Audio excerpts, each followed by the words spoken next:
Bonjour mes frères, bonjour mes sœurs, partout où vous vous trouvez en ce moment, dans la diaspora, même au pays, tous les Aïrois ou Congolais, nous tous, nous sommes concernés pour la paix dans notre pays.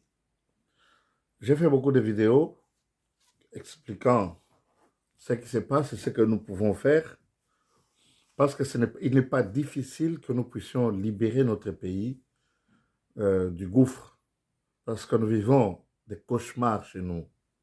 C'est quelque chose d'incompréhensible. Écoutez, si nous nous rangeons derrière le président de la République et que nous puissions nous unir, la balkanisation n'aura jamais lieu. Parce que la balkanisation est en cours d'exécution du moment où certains peuples, certains individus veulent se séparer du Congo. Notre pays, le Zaïre, c'est un pays qui a été formé par la fusion des terres. Les terres n'appartiennent pas à des individus, comme les chefs coutumiers sont en train de vendre des terres. Ils vendent des terres, mais ils ne savent pas ce que cela va produire dans l'avenir. Parce que les terres n'appartiennent pas aux chefs coutumiers, les terres appartiennent à nous et à nos ancêtres. Nous avons formé un État qui s'appelle le Zaïre, ou bien la République démocratique du Congo, qui a un président. Nous avons un système qui a été bafoué il y a plusieurs années, mais pour le moment, tout commence à sembler être bon. Nous avons un pays démocratique. L'hospitalité, l'hospitalité d'un homme congolais est légendaire. Nous sommes unis par fusion et par le sang. Toutes les tribus, toutes les ethnies qui forment notre pays, ce sont des tribus qui viennent d'un même empire. Nous avons les mêmes noms, les mêmes cultures. À 60%, toutes les cultures sont les mêmes. Et puis nous sommes attachés à notre terre. C'est pourquoi partout au Congo, s'il y a des guerres, des tueries, c'est tout le Congo qui est concerné. Même nous qui sommes dans la diaspora. Maintenant, les militaires sont conscients, parce que le président est conscient, ils sont en guerre et pour défendre notre nation, mais chacun a sa part. Vous savez, notre pays, c'est vraiment le paradis. Il y a tout ce qu'il faut. Le sous-sol, le sol et la population. Nous sommes très riches. Mais nous vivons la pauvreté la plus extrême. Maintenant, il faut lutter. Dieu nous a donné, mais il ne faudrait pas être assis. Il ne faut pas dormir. C'est depuis longtemps qu'on chante debout congolais. Nous sommes supposés être debout. Quand quelqu'un est debout, il doit retrousser les manches et aller de l'avant pour construire un pays plus beau, un pays plus prospère, un pays béni et riche, un pays qui est prêt pour aider les autres pays du monde entier qui sont dans la souffrance et dans la difficulté. Ce que nous devons faire, si aujourd'hui je parle de ceux-là qui appellent le Seigneur leur Dieu, c'est-à-dire nous qui avons notre Père qui est céleste, qui a envoyé son Fils pour mourir pour nous sur la croix. Nous avons nos lois qui sont différentes des lois des hommes de cette terre. C'est pourquoi je vous interpelle. Notre président et nous tous, nous avions dédié notre pays au Seigneur.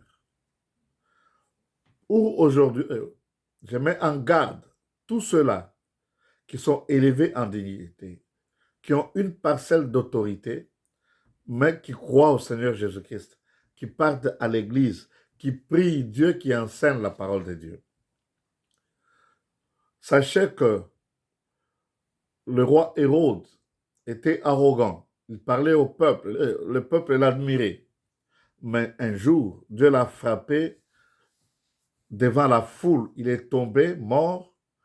Il a pourri sur place. C'était un spectacle public.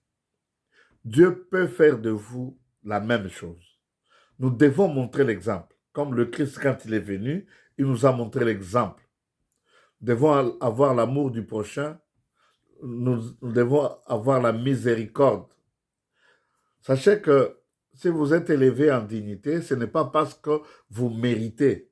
C'est une grâce. C'est Dieu qui a voulu que vous soyez là. Vous êtes bourgmestre, vous êtes maire de la ville, vous êtes conseiller de zone, ou vous êtes gouverneur, ou vice-gouverneur, ou député, sénateur, vous êtes ministre, ou vous êtes élevé en dignité parmi les militaires, policiers, militaires, ou vous êtes politicien, vous êtes chef coutumier ou notable, vous occupez un poste. Vous êtes élevé en dignité, quel que soit votre degré de dignité. Vous êtes là-bas pour servir la population. Et le revenu du pays et toutes les richesses, ça appartient à tout le monde. C'est un gâteau qu'il faudrait mieux partager. Il faudrait qu'il y ait un partage équitable. Ce que je m'étonne, il y a des villages là où il y a des sociétés minières.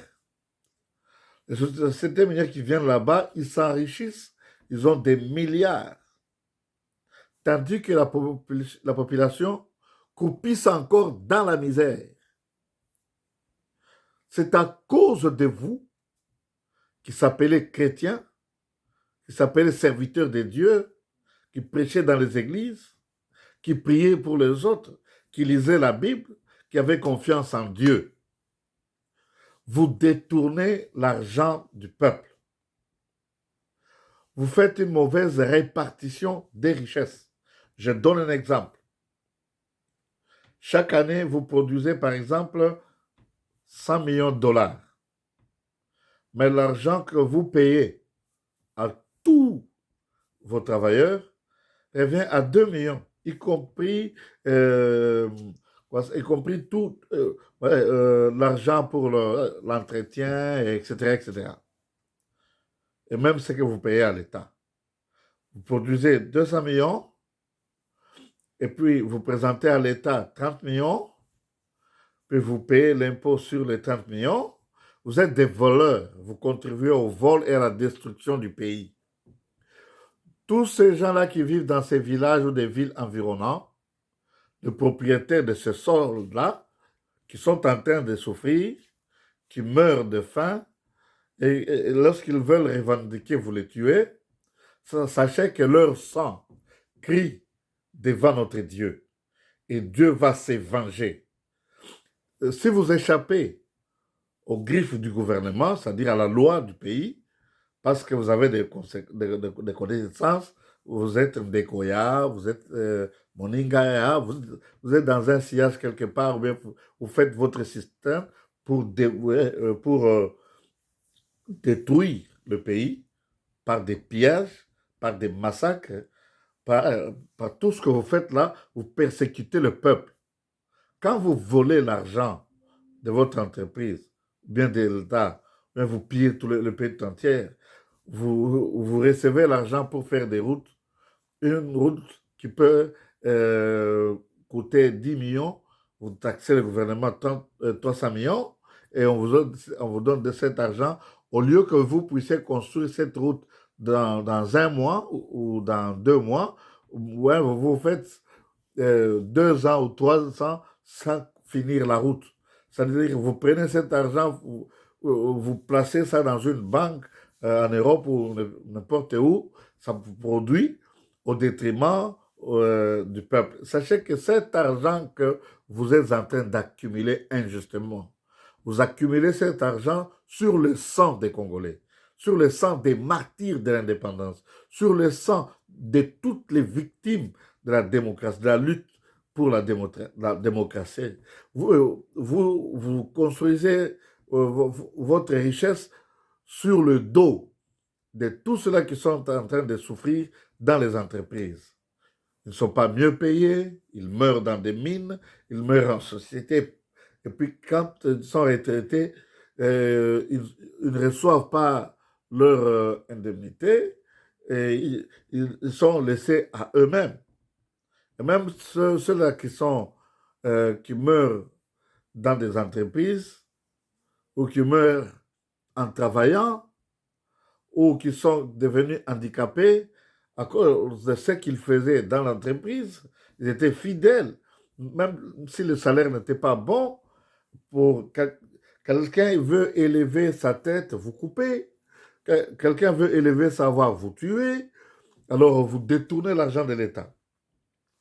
Tous les jours, nous sommes fatigués d'écouter que tel juge a fait ça, tel juge a été corrompu, tel juge a fait un mauvais jugement ou des choses comme ça, ou telle personne a détourné de l'argent et il est entré en prison, quelques jours après, il est acquitté, des choses comme ça. Nous voyons, nous connaissons des gens. Et aujourd'hui, vous commencez à vous disputer pour devenir président de la République ou député.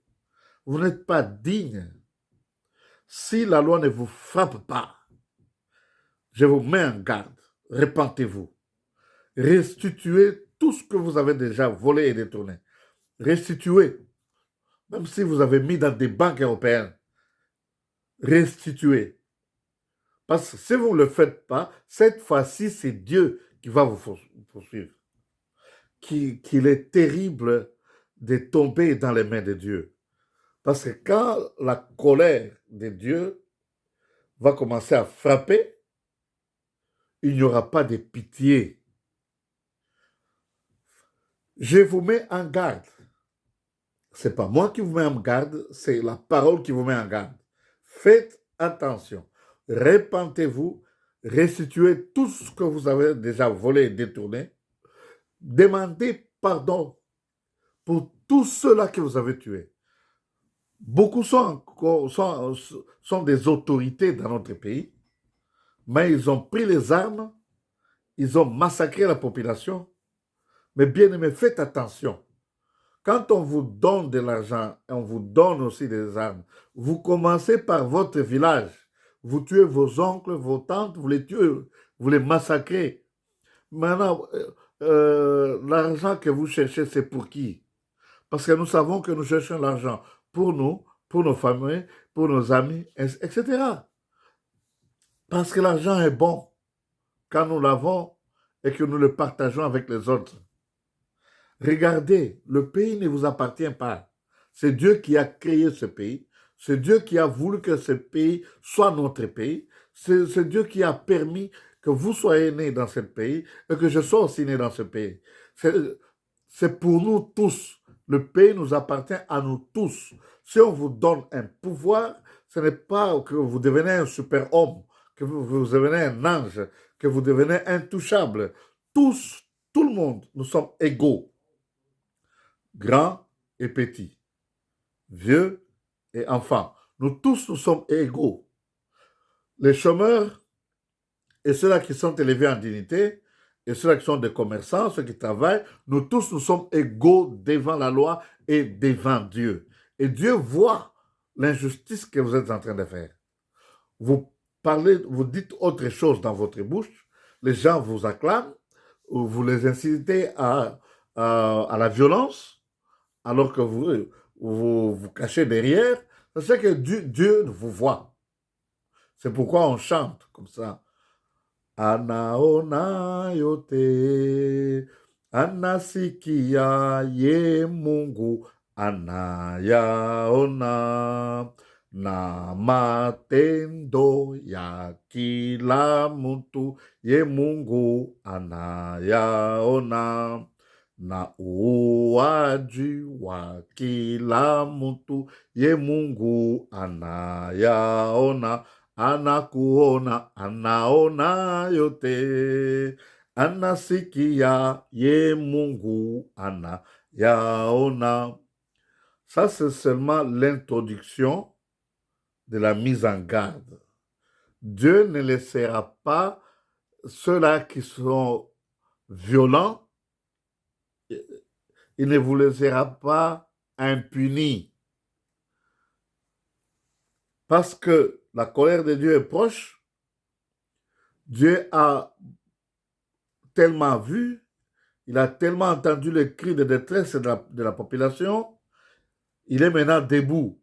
Faites attention, répentez-vous, répentez-vous, surtout vous qui êtes dans les églises, surtout vous qui prononcez le nom de Dieu, que vous soyez musulman ou chrétien, vous prononcez le nom de Dieu, vous croyez que vous servez Dieu. Sachez que toutes les violences que vous faites, tous les maux que vous êtes en train de commettre contre la population, contre le pays ou contre une seule personne, Dieu vous voit. Vous êtes des ravisseurs, vous êtes des voleurs, vous êtes des destructeurs, même vous vous faites acclamer par la population. Faites attention, Dieu est prêt pour renverser les choses. Que Dieu vous bénisse, que celui qui a des oreilles pour entendre, qu'il entende cet avertissement. Que Dieu vous bénisse. Merci et à la prochaine, si la prochaine viendra.